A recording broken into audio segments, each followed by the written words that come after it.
Las palabras del cuerpo, especial de la Feria Internacional del Libro de Bogotá 2025. Hoy en la HJCK tenemos una invitada desde España, a propósito de que España es el país invitado de honor en esta Feria del Libro. Nos acompaña Beatriz Serrano. Bienvenida. Muchísimas gracias. Bueno, Beatriz, hoy vamos a conversar sobre Fuego en la Garganta, tu más reciente novela, tu segunda novela. Y quisiera empezar, antes del libro, por cómo ha sido pasar del periodismo a la novela, a la ficción. No lo he visto como un cambio radical en ningún caso, porque mira, cuando yo decidí estudiar periodismo, la razón por la que decidí estudiar periodismo era porque me gustaba escribir y era lo único que tenía claro que me gustaba. Entonces pensé, bueno, pues dentro de todas las cosas que puedo estudiar, ¿no?, en la universidad, ¿qué será lo que lo que favorezca que pueda seguir escribiendo? Siempre me he dedicado a la prensa escrita, ya fuese en papel o en digital, porque era pues lo que me permitía escribir. Sí que es verdad que con la ficción, aunque yo tenía escritos muchos relatos cortos, inicios de novela, siempre había querido escribir, pero nunca me había sucedido poder escribir tan de corrido y del tirón como me sucedió con El Descontento. O sea, esa historia es como que se me apareció al principio, se me apareció al final y me resultó súper sencillo seguir dándole. Yo hay veces, mira, no creo en las energías, no creo en Mercurio retrógrado, no creo en ninguna de estas cosas, pero sí que considero que debía pasar por experiencias muy jodidas, o sea, casi como un poco de periodismo a lo Gonzo en el mundo laboral, y debía conocer a gente que estuviese realmente muy jodida para poder escribir El Descontento. Creo que las experiencias que se cuentan en El Descontento no pueden inventarse, sí que pueden ficcionarse, pero no pueden inventarse porque correrían el riesgo de sonar exageradas. Entonces, bueno, no hay mal que por bien no venga. Bueno, y hay algo que tienen en común, si bien son historias completamente distintas, pero tanto como en Fuego en la Garganta como en El Descontento hablamos de la soledad. ¿De dónde viene como este interés por abordar esa soledad desde distintas miradas? Pues porque, mira, cuando me concedieron el finalista, mencioné en el discurso una frase de Chuck Palahniuk, de una colección de ensayos que se llama Error Humano, que recomiendo muchísimo. Antes, cuando hablábamos de esa relación entre literatura y periodismo, ¿no? Es una colección de ensayos del escritor estadounidense, donde habla también mucho sobre el oficio de escribir, y empieza con una frase preciosa que es: por si no os habéis dado cuenta, todos mis libros tratan sobre personas solitarias que tratan de conectar con los demás. Pienso que al final eso es de lo que va El Descontento y de lo que va Fuego en la Garganta. O sea, escogí esa frase porque me parece muy sintomática de toda mi literatura. Me preocupa mucho la gente que no encuentra su sitio y que no encuentra su lugar. Me preocupa mucho la soledad y las soledades. Me preocupa toda esta gente que...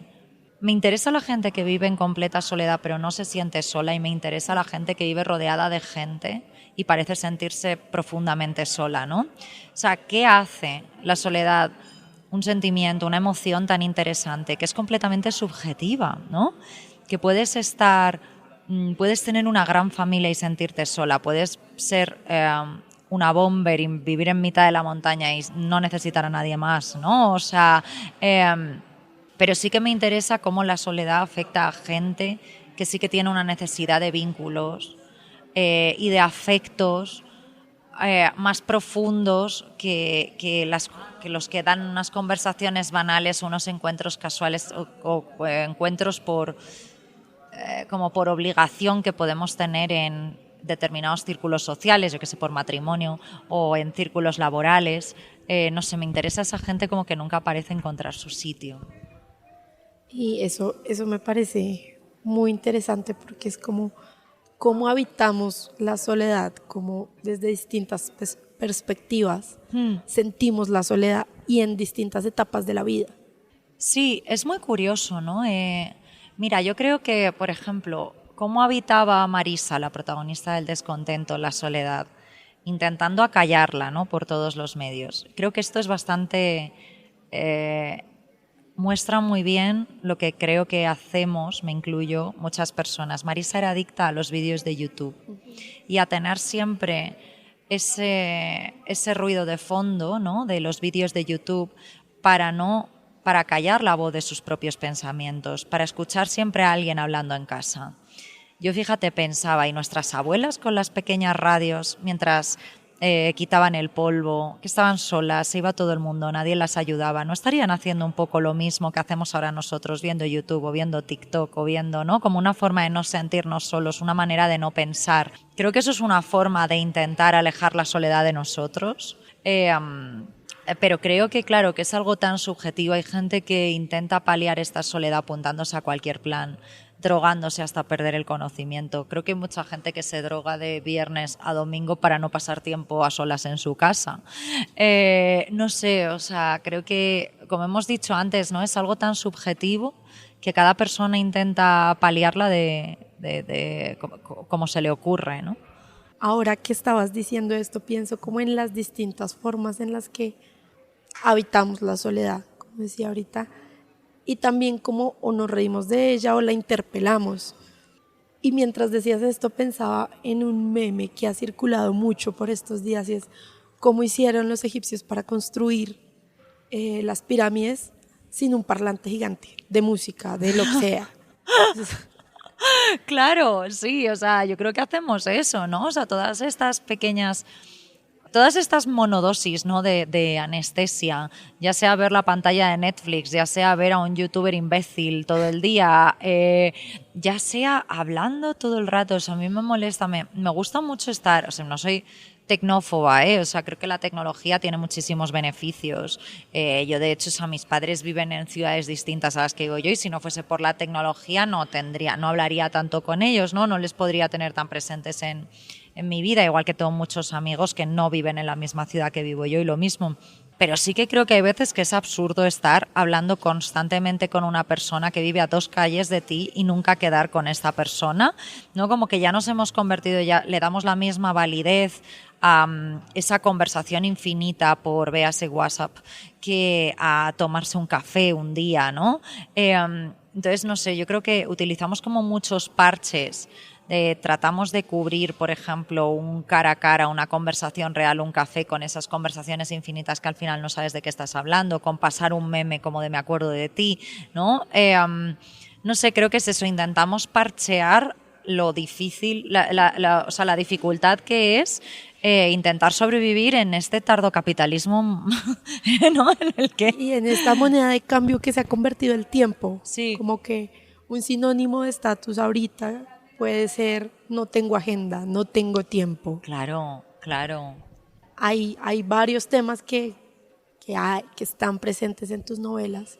Uno es la soledad y otro pues son el tema tecnológico.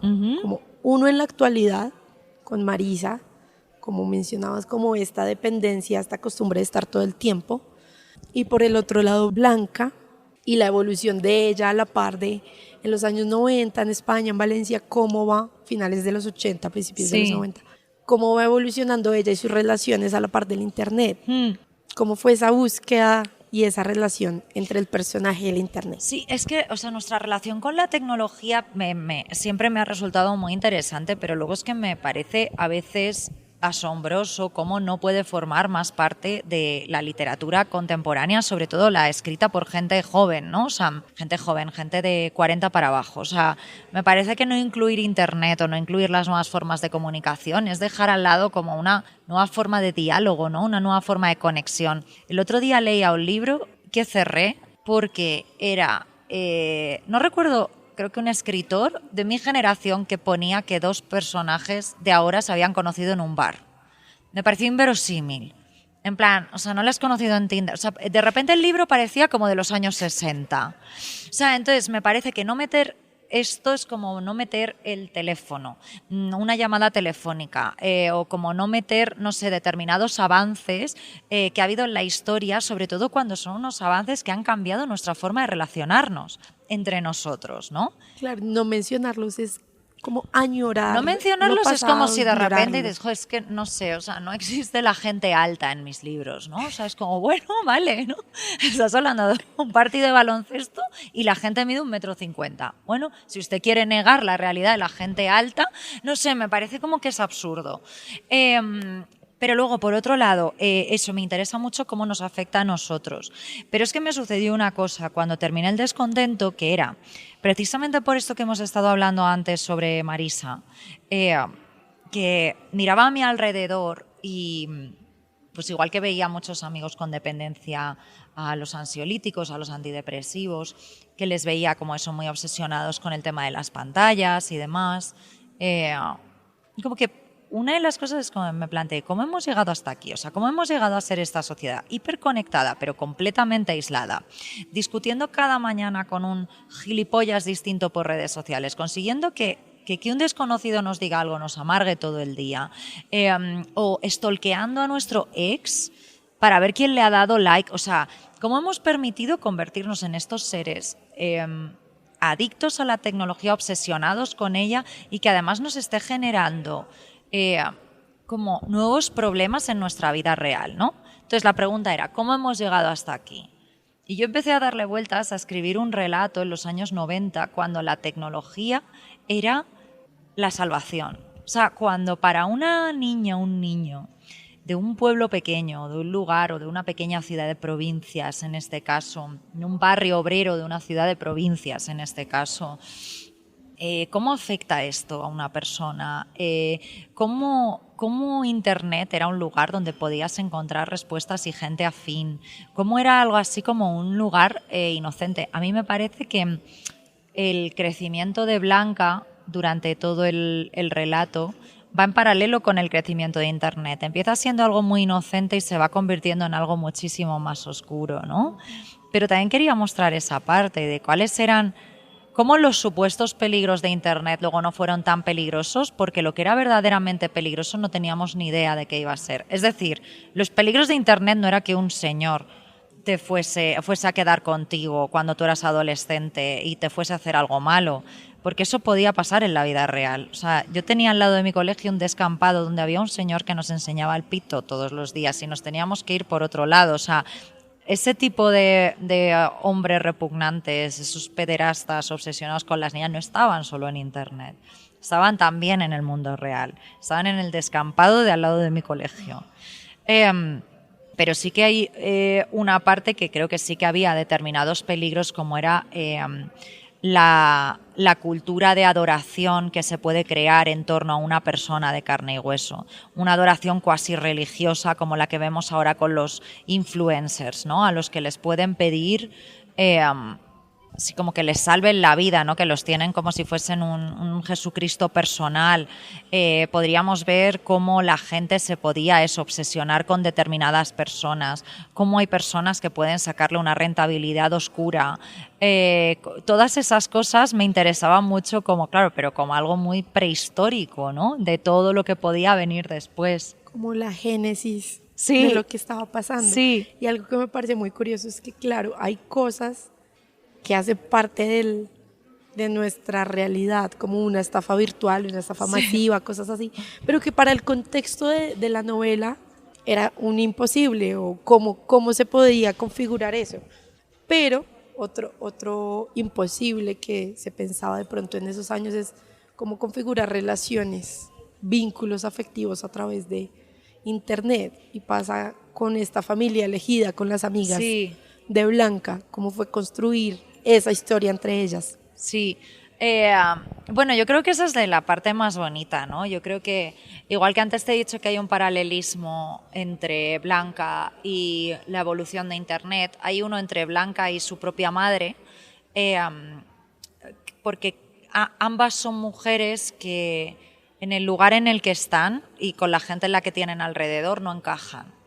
Entonces, creo que no hay nada mejor, y esto lo pienso de verdad personalmente, que que sentirte visto y escuchado por un amigo, ¿no? O sea, creo que las relaciones de amistad, que al principio son como enamoramientos, sí, son muy parecidos a los enamoramientos, son más profundas y más honestas que a veces que las relaciones románticas, ¿no? Porque las relaciones de amistad no estás exigiendo tanto a cambio.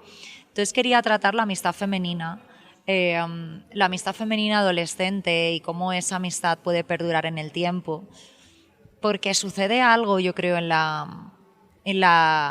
las amistades de la infancia y de la adolescencia, que es que son personas que te acompañan, digamos que en tus propios hechos fundacionales, ¿no? En esos momentos que luego van a ser muy importantes en tu vida.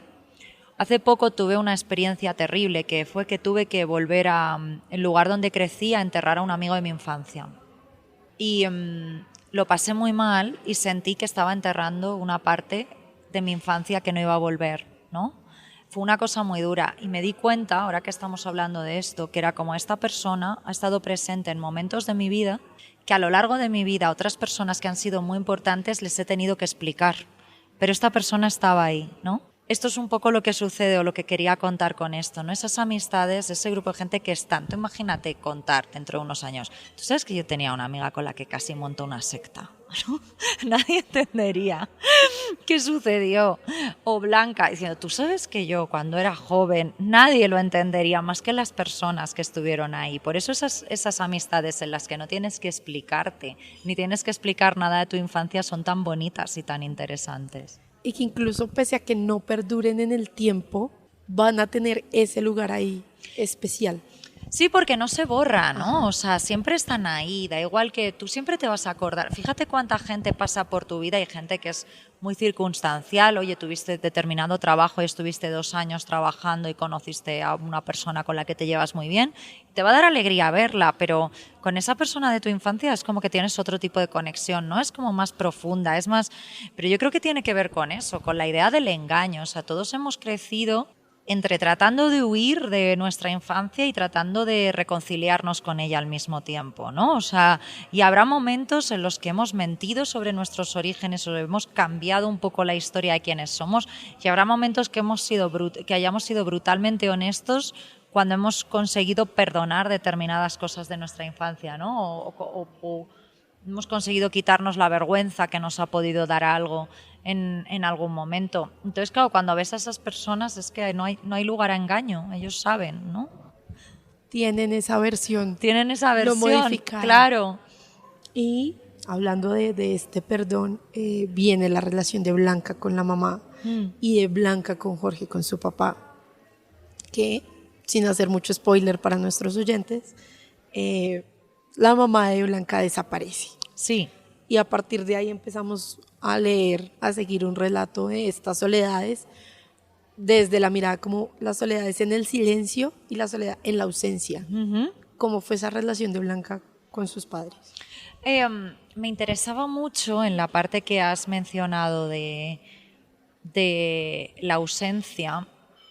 Hay algo que me parece muy peligroso, que es que cuando alguien no toma la palabra sobre su propio relato, se llena de las voces de otros, ¿no? El personaje de la madre, en concreto, está construido desde la ausencia. Esto no es ningún spoiler para tus oyentes, porque el libro empieza con el abandono de la madre. Y tú no vas a saber nada de la madre, tú lo que vas a saber es que era una mujer que no se llevaba bien con las otras mamás del cole, que fumaba, que escuchaba Héroes del Silencio, que llevaba minifalda, que llevaba botas altas y que abandonó a su hija, ¿no? Entonces, claro, con esto tú te vas a construir el relato que se están construyendo todas las vecinas de Blanca, el relato del chisme. ¿El qué vas a pensar? Pues vas a pensar fatal, porque es una mujer que ha abandonado a su hija, que es lo peor que una mujer puede hacer a ojos de esta sociedad, ¿no? Entonces me interesaba mucho crearla a partir de esta ausencia y dejando que esos huecos se llenasen. Incluso mientras yo lo escribía, con todas esas malas voces y esas habladurías que son las que van a hablar de ti o lo que se va a decir de ti o de cualquier persona, si tú no explicas lo que ha pasado, si no te dan la opción de explicarte, ¿no? Entonces esa parte para mí era muy interesante porque hablaba del prejuicio. Y luego está la parte de los silencios. ¿Qué pasa? Que yo creo que la ausencia es más cosa de la madre porque es la que no está, el silencio es cosa del padre. Yo pensaba en cuántas cosas hacemos mal. O sea, yo siempre digo, yo escribo novela contemporánea. En novela contemporánea no hay héroes ni villanos para mí. O sea, no estoy escribiendo una novela de género donde claramente hay un asesino apuñalando y una policía que tiene que resolver ese crimen, ¿no? Son grises. Claro, grises. son grises porque nosotros somos grises, porque yo puedo ser perfectamente la heroína o la villana para cualquier persona, ¿no? O sea, que me haya tratado en determinados momentos, porque somos personas poliédricas, ¿no? O sea, tenemos muchas más aristas. Entonces, el padre de Blanca, ¿qué le sucede? Que desde el primer momento toma una decisión muy mala, que es no contarle a su hija la verdad. Entonces, tú estás construyendo un hogar sobre muros de silencio. ¿Qué pasa con ese silencio? Que conforme Blanca se va haciendo mayor, esa brecha es cada vez más grande, porque hay un montón de cosas que por culpa de esa primera mentira, de esa mentira original, no se están hablando. Porque ¿cómo vas a hablar de esto otro si no hablas de esto? ¿Cómo vas a hablar de esta otra cosa si no estás tratando el tema principal, ¿no? Entonces me resultaba muy interesante explorar todas esas cosas que no se dicen en las familias por temor a que puedan hacer mayor daño, cuando en realidad el daño mayor es no hablarlas o no enfrentarse, no coger y decir vamos a quitar esta tirita aunque duela, pero vamos a sanar esa herida que hay debajo. No podemos dejar que esta herida se quede ahí, que se vaya pudriendo, ¿no? Que es lo que creo que sucede a lo largo del libro. Entre lo que leía de la novela y esto que me vas contando, yo pensaba, esta relación con la madre la asociaba mucho con esta película Kramer versus Kramer. Ah, qué buena, porque sí. Claro, hablamos de todos los dedos señalando a la mamá por irse. Sí. Y también en cómo sobre el niño, en este caso sobre Blanca, recae como una necesidad de la sociedad por llenar ese vacío, como de alguna manera suplir vacíos. Sí. Con una mirada un poco como lastimera. Sí, mira, cuando estaba escribiendo esta novela, uno de los libros que me leí es un ensayo que se llama Las abandonadoras, de Begoña Gómez Urzaiz, no sé si lo conoces. Sí. Que en este ensayo habla muchísimo de madres que abandonan a sus hijos. De hecho, tiene una frase que la tengo ahí bien subrayadita, que era un hombre se va, una mujer abandona, ¿no? Que es cierto, y habla de muchos casos de escritoras, pues desde Doris Lessing, que abandonaron a sus hijos también para tener una carrera literaria. Pero esto es una nota grandísima en su biografía o la entrada de Wikipedia de muchísimas escritoras o artistas. Pero es que esto lo hacían los escritores todo el rato. Tú no le vas a pedir, cuentas a alguien de la generación Beat, ponte por qué abandonaba a sus hijos o por qué se ponía hasta el culo de drogas. No, simplemente es un genio de la generación Beat, ¿no? Entonces, esto es muy interesante. Y en este libro también hablaba de en un momento de madres de ficción que tienen que abandonar, y comentaba el caso de Kramer versus Kramer y de la decisión de Sophie. Os habla de Meryl Streep como la mala madre del cine, ¿no? Porque la decisión de Sophie también tiene que elegir entre un hijo y otro, ¿no? Y al final esta decisión le pesa toda la vida, aunque ella en realidad escoge al que cree que tiene más oportunidades de sobrevivir, ¿no? Entonces, bueno, como que es bastante interesante toda la idea que hay detrás de una madre que abandona a su hijo, ¿no? Y cómo quedan estos niños que preguntabas después de esta ausencia. Yo creo que sí, que lo que les queda es un vacío que tratan de llenar con un montón de cosas, a veces no todas buenas, en muchos momentos, ¿no?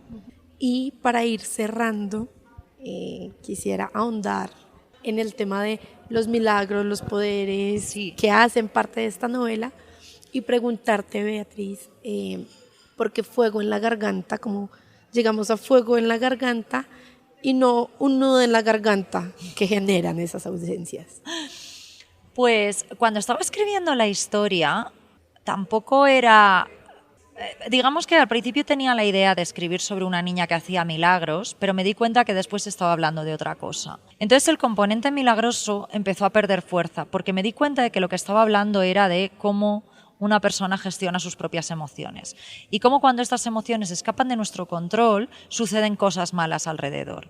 Y esto es algo muy terrenal, o sea, esto estamos hablando de que si yo ahora tuviese un mal día y hubiese sido la persona más borde del mundo contigo, esto hubiese sido una entrevista de mierda, tú le dirías a todo el mundo que menuda gilipollas es esta chica, te hubieses ido con mal cuerpo a tu casa, o sea, cuando no sabemos, oye, pues igual es que tenía jet lag y me he despertado mal, ¿no? O sea, generan cosas, nuestras emociones, nuestra forma de estar, nuestra forma de... Generan en los demás cosas. Entonces era un poco como lo que estaba intentando tratar en esto. Entonces digamos que perdió fuerza el componente milagroso, pero de alguna manera me parecía mucho más poético y mucho más bonito.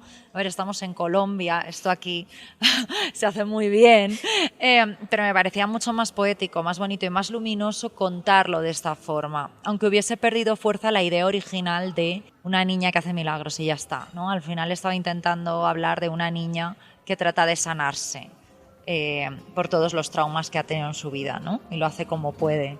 Bueno, Beatriz, pues muchas gracias por esta conversación. Esta también es una invitación a nuestros oyentes para que conozcan Fuego en la Garganta y el descontento, sin duda. Muchísimas gracias, ha sido un placer. Muchas gracias, Beatriz.